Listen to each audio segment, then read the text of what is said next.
କୁହ ମାନେ ଗୋଟେ କଥା କହିଥାନ୍ତି ତମକୁ। କଣ ହେଇଛି ପ୍ରୋବ୍ଲେମ ଅଛି ନା କଣ ମନ ଦୁଃଖ? ଆମ ଏପଟର ଦୋକାନରେ ସଫଲ ମିଳିନାହିଁ ନା, ମତେ 4ଟା ସଫଲ ଦରକାର ଥିଲା।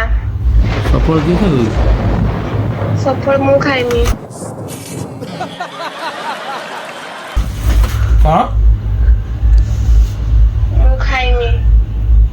ତମେ ଖାଇବ ସଫଳ? ହଁ। କେବେଠୁ ଖାଉଥିଲ? ତମକୁ ଭଲ ପାଇବା ଆଗରୁ। मजा नहीं आ रहा है। କାଇଁ ଆଗରୁ ତ କେବେ କହିନଥିଲ?